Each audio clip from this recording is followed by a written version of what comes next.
Weight loss. It needs to be fast and sustainable. Noom GLP-1 starts at just $149 and ships to your door in 7 days. Take it from Lauren, who lost 22 pounds on Noom. If I come off of the GLP-1, it's not going to automatically make my weight yo-yo back. $149 GLP-1s? Now that's Noom smart. Get started at Noom.com. Real Noom user compensated to provide their story. Individual results may vary. Not all customers will medically qualify for prescription medications. Compounded medications are not reviewed by the FDA for safety, efficacy, or quality. My dad works in B2B marketing. He came by my school for career day and said he was a big ROAS man. Then he told everyone how much he loved calculating his return on ad spend. My friends still laugh at me to this day. Not everyone gets B2B, but with LinkedIn, you'll be able to reach people who do. Get a $100 credit on your next ad campaign. Go to linkedin.com/results to claim your credit. That's linkedin.com/results. Terms and conditions apply. LinkedIn, the place to be, to be. Hello, you are listening to Just Films and That. This is the podcast where we talk about those films we think deserve a little bit more love. Whether they're underrated or underseen, we're going to talk about them. So, let's see what it's going to be this week.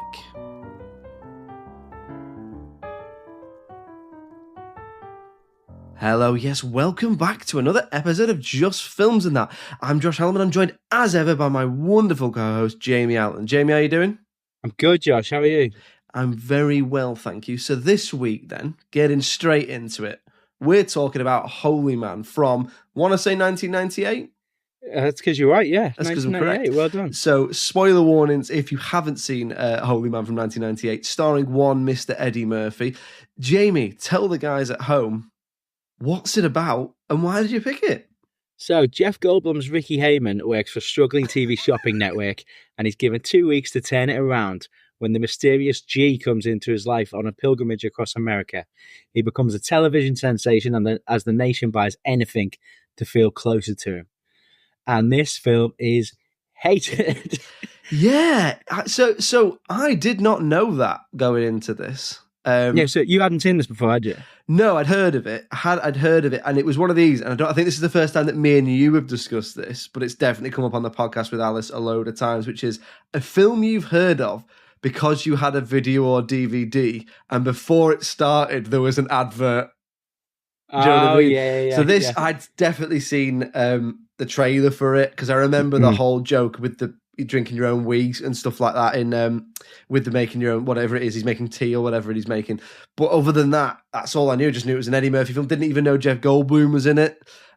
Just I'd seen the poster and the trailer and stuff like that. But no, I did. When I've done my best to avoid the critical reception, but when you're looking for the film to watch it, it's difficult to avoid the words like negative and, you know, things like that, because it's like, or even a lot of it is preceded with critical bomb or box office bomb or whatever. So I've done my best to avoid it, but I did see that it was a massive sort of flop and things like that. So is this underseen then or underrated? I'm guessing underrated.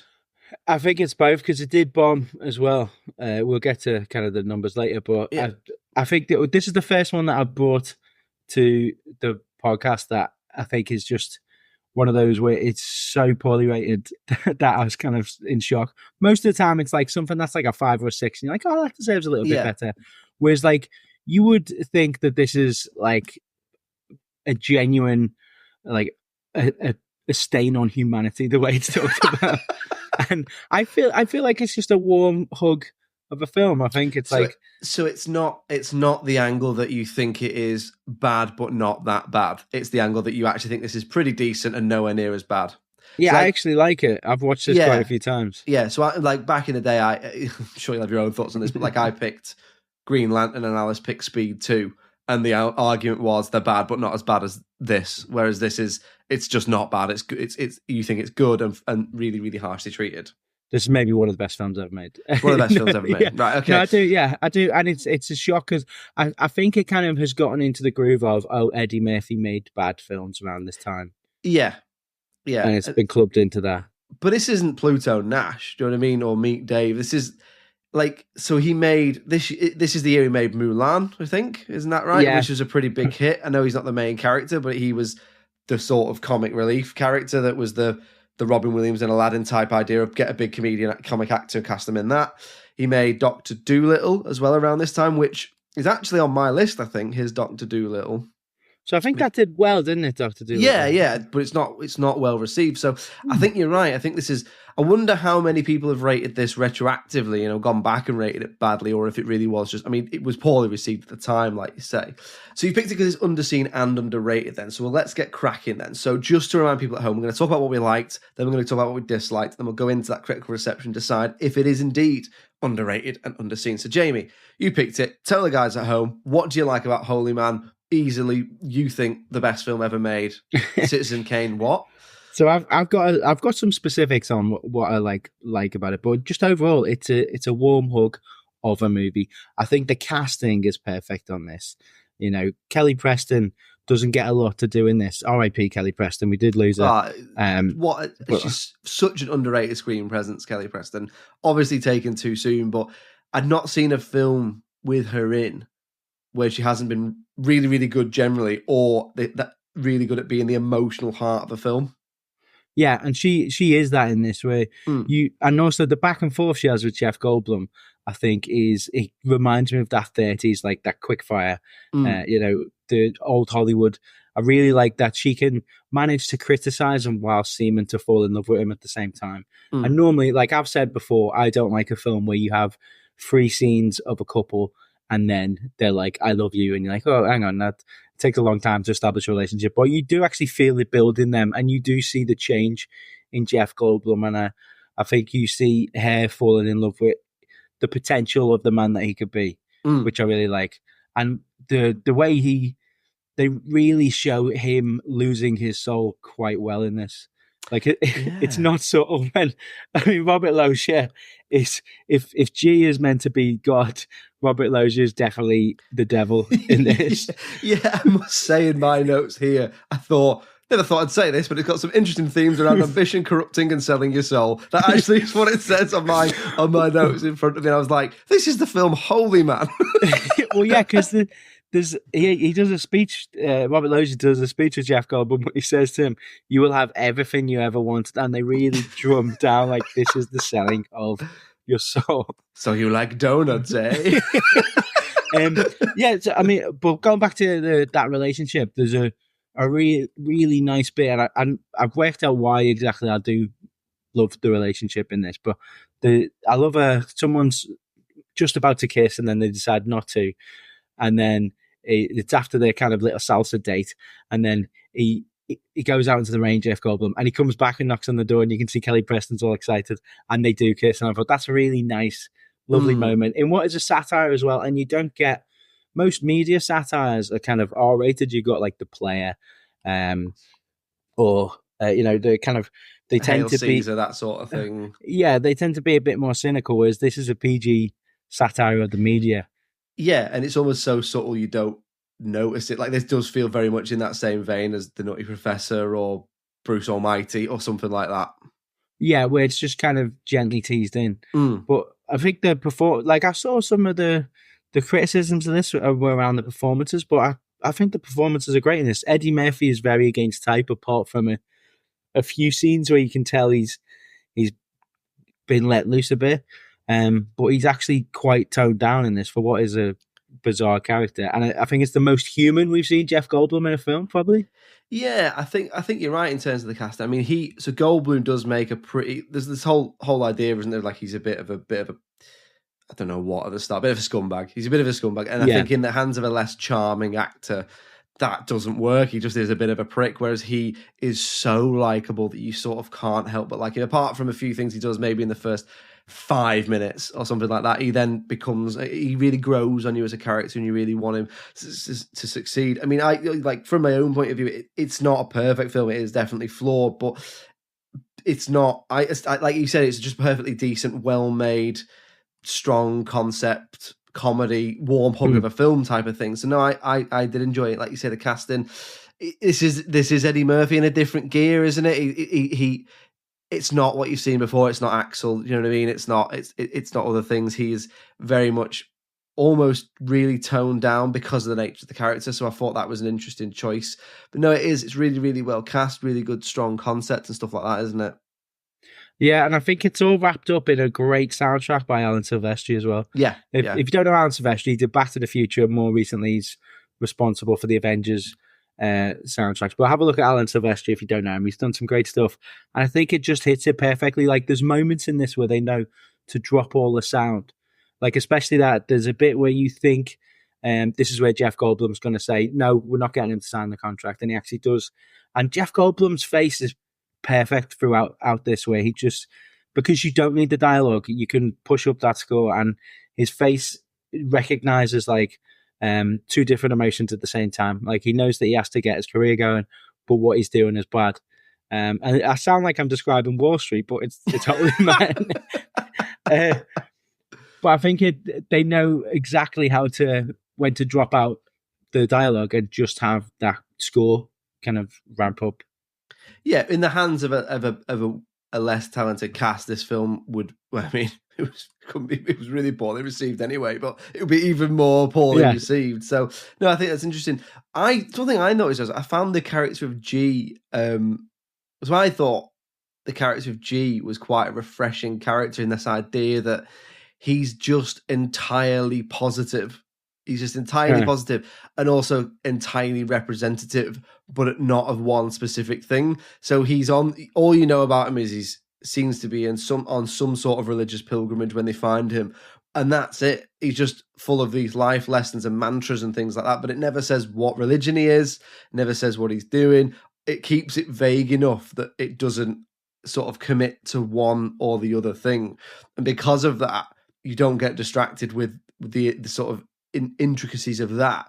But also because it keeps it mysterious, it also keeps it on the other side of what if he's not real? What if he's, like you say, what if he's some sort of god or mythical entity or whatever he might be? So I thought that was quite interesting. Even just the idea of he's just entirely positive, and the comedy that came from that as well. Yeah, they actually have some vox pops which show different religious leaders. Yes, say, oh well, he's definitely doing Hinduism or Judaism or Christianity because of whatever he's said or whatever. Yeah, but they never go, oh, he's this. And his mantras and his teachings are not actually that cloying. Like, he's not an annoying character, which you could see a different filmmaker going, and he turns Jeff Goldblum's life upside down. But actually, the stuff he does in his home isn't that bad. It's not a case of like, oh, he screams at 5 a.m. And you could see someone go, we're going for cheap comedy here, and he walks around naked in the house or something. But he's actually just, you could have a conversation with G and just sit down and not be embarrassed about him. Yeah, it's not like planes, trains, and automobiles type of humor, is it? And obviously, in that's a really good example of that. That's the benchmark of that plot of someone with weird habits driving someone, straight man, funny man, dynamic type of thing. Laurel and Hardy, whatever you want to call it. But no, I thought he was really interesting as a character. I thought there was some good comedy in general. I did laugh, a fair few times. Like, the shopping channel stuff has weirdly aged really well. Like, even though because shopping channels are still a thing, QVC and all that sort of stuff. But I did think that idea of constant innovation to try and get people to buy stuff had aged quite well. Yeah, and it's what I do like is the satire still stays there, where they're still like, we need to sell, and it's a condemnation of that culture. But even as G is trying to constantly break down, like, you just want to live life daily, don't stop doing this. They're still selling stuff off the back of it. Yeah, to the point where that almost corrupts him, doesn't it? Yeah, and that's the sort of whole. Yeah, I mean, even the bit with Morgan Fairchild, I that was the bit I laughed the most at, where he's got this sort of toner for the face sort of thing, and even though it's a really strange effect that doesn't quite work that well in this day and age, but the idea of it made me laugh a lot. So I've actually got that in my dislikes, just because I think it harasses a woman on TV. it shows a mean side to G, where he's just bullying a woman on TV and electrocuting her face. And obviously, like, I think that scene represents what this film could have been. Like, do you know when Old Dogs came out and they had the weird CGI in there? And it was like, it's funny because we're doing fully funny faces. And I do, like, because this is just a small moment, and you feel like maybe did they do that to be in the trailer? Yeah. But this is the level of slapstick that it stops at. It goes here and then no further. There's nothing any like more bizarre than that, I think, which I like. Anything else from you then, mate? Like, what's your relationship like with this film? Did you watch it when it came out? Anything else? So this used to be on, like I think it was like Sky Box Office when I used to babysit. So it was just one that I could watch like every single week because it was one of them where it was, and I never got bored of it. And I think I do have to pull up whenever we get an emotion bomb, and this has got quite a few emotion bombs. It does. Tell us about the emotion bombs. So it's time for Jamie's emotion bomb. You've got. I love an on-screen, like, do you know when a producer comes from behind the camera and says like stop. It's very Scrooged, like where Jeff Goldblum decides we're not doing the show anymore, and you see him bare his soul and he declares his love for Kelly Preston and she's driving towards him. That's always great. And also G saying that he knew that he was being tricked, I think is a really, really nice moment as well when he says, I knew that was just John Cryer on the phone, Barry the assistant. Yeah, I knew that it was him, but I decided to stay to help you. That's like a big like emotion bomb as well for me. Yeah, no, I enjoyed that. Like that idea. The end, like the first one you mentioned, the one where they sort of profess their love for each other and then go racing towards each other at the end. That's so of it, the time in terms of like racing towards each other in the car and music's playing and everyone starts clapping. It's such like so officer or a gentleman type. Like she's on her phone driving towards the state. Like she could have crashed. Yeah, she probably had a bottle of wine. It's the 90s. She do what she wants. But yeah, I mean I think I've said kind of all I needed to say on that. I do like this film, and watching it again with a kind of an eye of discussing it on the podcast has made me like it even more. Okay, so we'll move on to talking about the dislikes then, if there's anything we didn't like or we would change about Holy Man. Jamie, anything from you? I've obviously got a lot of affection for this film. It's not perfect though, is it? Or is it?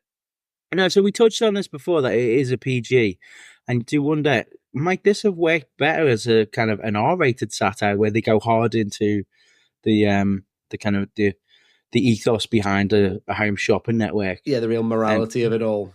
Yeah, or even a PG-13. Like, it's not a kids' film at the end of the day, and it kind of, I guess, tonally, like we've talked about this before, where I like films that don't really fit in any box. Yeah, as a PG, you wouldn't sit down like the 6-year-olds to watch this, would you? No, it's probably maybe 10 and above. Yeah, and for that reason, like, you could make this a bit more adult and maybe let Eddie Murphy get away with a bit more shtick. I mean, there are moments where you see he's not just like, I think the way that he treats Scott Hawkes, you can kind of see, he does get onto people who are evil. Like like he's not stupid. And he actually draws him out. That scene where he smashes the watch, he knows exactly what he's doing. He knows that he's going to trap him into saying something like that. So I thought maybe would this work better as like a kind of more adult orientated film, but then would adults go in for the magic of, a mystical man has turned up? That's the difficult thing, isn't it? That's the real balance to try and tread, because it's like, it's almost like you say between a PG and a 12A, almost like if it was like a PG plus or something like that. Like it's a little bit like something like Bruce Almighty, and that does tip it over into the more adult because there's a lot of sex jokes in that and things like that. So it's a difficult one because you do cut down the audience. I think they're definitely going for the more family angle, because you can tell with things like the warm wash music. Yeah. Like they're definitely going for that late 90s, almost Mrs. Doubtfire or whatever, I know Mrs. Doubtfire's early 90s, but whatever you want to call it in terms of warm wash music, comedian doing their thing, but also let's get everyone in. Yeah. But then you almost end up with a foot in neither camp, don't you? Yeah, I mean, what about you? Was there anything you didn't like about it? So for me, there's a few things. I'm going to start with a question, actually. I'm interested to see what you think, and we can put this one out to the listeners. Would this film have worked better if you swapped the two lead roles? Oh. If Jeff Goldblum played G and Eddie Murphy played Ricky? That's very interesting. I wonder if it would work better, because Jeff Goldblum does do that sort of mercurial, slightly odd but charming presence really, really well. If you think of, certainly more recently, he's definitely become one of those actors who's become aware of his shtick and lent into it. But even Jurassic Park, he's still doing a bit of that, just with like a sprinkle of arrogance and sexiness on top of it. Do you know what I mean? So I was watching it all the way through thinking, and I don't know if this is just time not being as kind to it because of how those two career trajectories have gone, but I was like, I just wonder if it would actually be better if they played the other part. That's very interesting because this is a Jeff Goldblum film. Like Yeah. Eddie Murphy is the supporting character. Yeah. And you look at the promotion on this, it's all Eddie Murphy. All Eddie Murphy, yeah. And I think Eddie Murphy probably could have done more with the kind of his motor mouth stuff. If you can imagine him being an executive who learns the error of his ways. Yeah, that's what I mean, yeah. I'm probably leaning into more either. So that's interesting. I mean, for me, I really love Jeff Goldblum's performance in this. So I wouldn't swap it just because I think those moments of humanity that he gets. Yeah.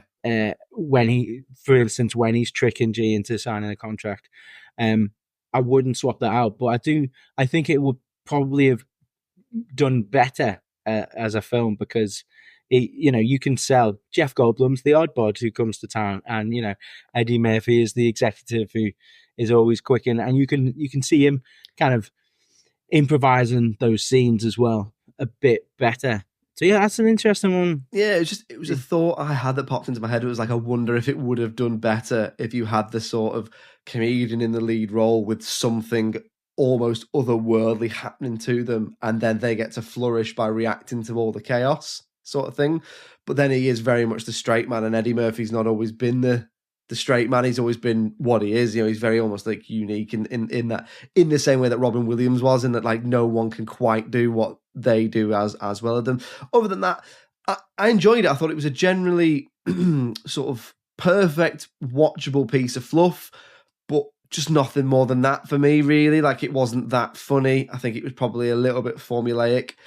Some of the emotional stuff towards the end was a little bit unearned, and I think they could have done a little bit more exposition building with Jeff Goldblum's character around like what he says about his dad, and make him a little bit more likable at the start as well, because I understand the idea of he's redeemed, but he's almost a little bit too much of a creep at the start. Only for the first couple of minutes. It doesn't carry on.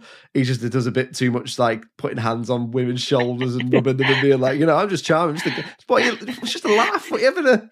It was a different time, Josh. Yeah, no, and it was. Time hasn't been kind to it in that sense. It doesn't mean it's okay, but I appreciate that. But yeah, it was fine. And yeah, I don't really have anything particular that I didn't like. Just a little bit of exposition and a little bit more earned emotionality, I think. Yeah, I think the main issue that we would probably both have with this is, why is a frat house watching QVC? Yeah, that's true. Do you know the other thing I thought as well, and I've never thought this before, but as I was watching the end credits, I was like, this needed a blooper reel. This has blooper reel written all over it, and there isn't one. Where's my blooper reel? Yeah, the 90s were prime. Like, yeah. Rush Hour 98, maybe? Yeah, Rush Hour. Yeah, or it's around that time, isn't it? Rush Hour's definitely got it. Like you say, Liar Liar, that's around this time. That's got it. Where's my Eddie Murphy, Jeff Goldblum blooper reel, Jamie? Give us a blooper reel, but it's just Robert Loggia. just being really angry. That's how you get your R-rated. It's an Ed Harris level, like, absolute breakdown. It's like, I don't get this script. But you know what I mean, though? We've had those ones where it's like, it's a comedian in the lead, and it's usually them. Yeah. Even if there are some of them you watch and you're like, they've planned that. This isn't an outtake. This is just them doing their thing. But I don't know, there's something particularly nostalgic about a blooper reel for me over the end credits. It's like I miss it with the Pixar films. Yeah, we don't really get them anymore, I guess, because that's considered like online content, and studio comedies don't really exist anymore, or comedies. No, like it's all stuff. It's stuff for the socials, isn't it? It's stuff for the, like, even now. I don't know if you've had it, but like the last couple of days, I don't know what's happened to my Instagram algorithm, but I'm getting loads of deleted scenes for Endgame, and I don't know if it's because. Oh yeah, I've had that. Yeah, and I don't know if but then is that because of a particular milestone? It's been 5 years since it came out. Is it because they're ramping up to another release? Or is it just because Robert Downey Jr. has been cast as Doctor? I don't know, but you know what I mean? Like you say, that's how it is now. You don't really get blooper reels. And I think that's a shame, because that was the thing that was keeping everyone in the in the cinema. Yeah. Not getting them into the cinema, it was keeping them in the cinema to see the and I can't remember what the song was, but I was looking forward to, like, and they're going to end on this beautiful score. And it's like the most forgettable 90s, like Florida style, just pick me up song. And like, I don't. This is getting turned I'll off. turn it off. Not bothered. It's a short film now. It is a short film. It is no, and it's really, like I said in the like section. It's short, it's sharp. It's a great concept. I was never lost, and that shouldn't really be in the like section for I was never lost. But funnily enough, I've watched some films quite recently that made me go, why can't I follow what's going on? Long COVID. We've both got long COVID. Yeah, that never happened in this. And I do think that this period of comedies, I mean, we're always going to say this because we're really, it's our like nostalgic heyday, isn't it, for looking back? But I do think there's a lot of really strong concept comedies that came out around this time that were executed really well. And I obviously, they haven't had that much chance to age as badly as some of the 80s films yet because they've got 10, 15 years on them. But they don't seem to age as badly as some of the 80s ones when you watch them. But then at the same time, directly after Holy Man and Liar Liar and that sort of thing came American Pie. And that came absolutely smashing in with, don't worry, this is going to be out of date in like 18 months. Immediately. Do you know what I mean? I feel like 90s comedies normally would have a message behind them. Like we got that it wasn't just the out and I mean this definitely has a very anti-capitalist message. Yeah, or don't lie. Obviously, Liar Liar. Yeah, which is where they kind of that's why it's still relevant, I think, because obviously the media's got worse and worse, and we know more about these people behind the media. So it's oh god, maybe delete that. That almost sounds like you're saying, you know, the people who control the media, the lizard people. Get rid of all of that. Okay, so let's go on to talking about the critical reception then. So just to remind you how it works, we're going to talk about the IMDb score, the Rotten Tomatoes critic score, the Rotten Tomatoes audience score, and then we're going to average them out to decide on the sort of average score, and then we'll have a little look at the box office as well. So I haven't seen them, but we know it didn't do well. So Jamie, let's hear the scores. All right, IMDb. Or do you want to take a guess as well? Bad. Really bad. I think we're probably looking at... I think critics going to be particularly harsh. Perhaps some redemption from the audience who did like it to some of his fans. But we must be talking like a 4 or a 3 or something like that. Okay, so IMDb, 5 out of 10. Not too bad, yeah. The Rotten Tomato audience, 25%. Fucking hell. Half as bad. God, the critic score's going to be worse than that, isn't it? Tomato critics, 12%. Jesus, 12%. And I think that's like going overboard. That's too so much, that averages out at 29%, or like just under 3 out of 10. I mean, it's not perfect. It's got its flaws, but it's not that bad. Bloody hell. That's got to be up there with one of the worst we've done. In terms of the scores, I mean. 12%? Yeah, exactly. You mean to tell me that 88% of this film is bad? Yeah, and what's mad is reading some of these reviews, like, it's cloying and they've wasted the potential between the 3 leads. And like, no, they haven't. Everyone's great in this. Yeah, and I get this. There is some unearned sentimentality, but there's so much of that going around in films of this era. Yeah. So it's by no means that stands alone in that. So, I mean, for me, that's really underrated. I mean, it's not. I'd probably be giving it maybe a 5 or 6. So it's underrated. I think it's underrated. How did it do box office wise? So this is what's mad is the budget was 60 million, which I'm not seeing on there. Unless that's what have they spent that on? Well, I mean, that's Eddie's got to be making 15 on that, I reckon. Yeah, Goldblum maybe 10. Yeah. Because this is 98, that's post-Independence Day as well, isn't it? So yeah, post-Independence Day, post-Jurassic Park.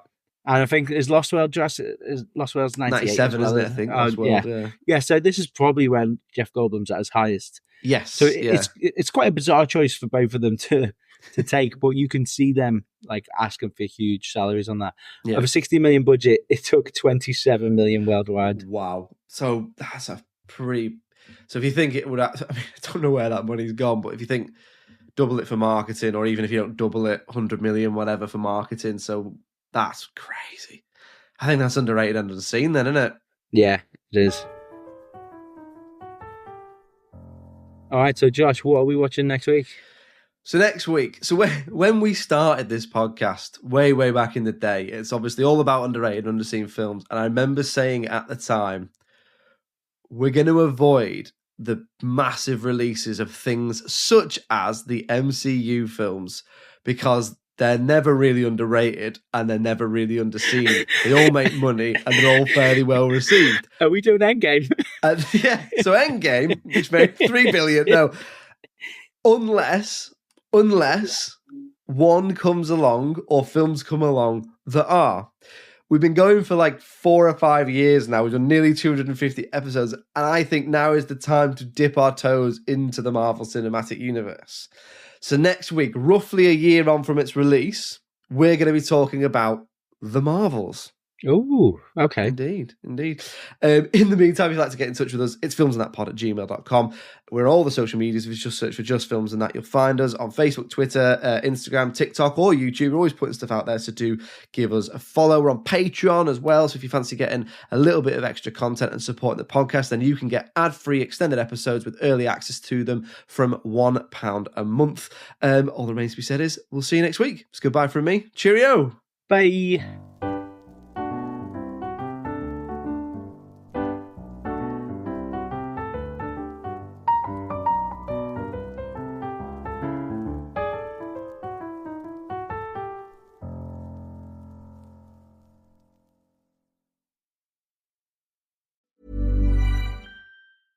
Selling a little or a lot? Shopify helps you do your thing however you cha-ching. Shopify is the global commerce platform that helps you sell at every stage of your business. From the launch your online shop stage to the first real-life store stage, all the way to the did we just hit a million orders stage. Shopify is there to help you grow. Shopify helps you turn browsers into buyers with the internet's best converting checkout. 36% better on average compared to other leading commerce platforms. Because businesses that grow, grow with Shopify. Get a $1 per month trial period at shopify.com/work. Shopify.com/work. This episode is brought to you by Progressive Insurance. You chose to hit play on this podcast today. Smart choice.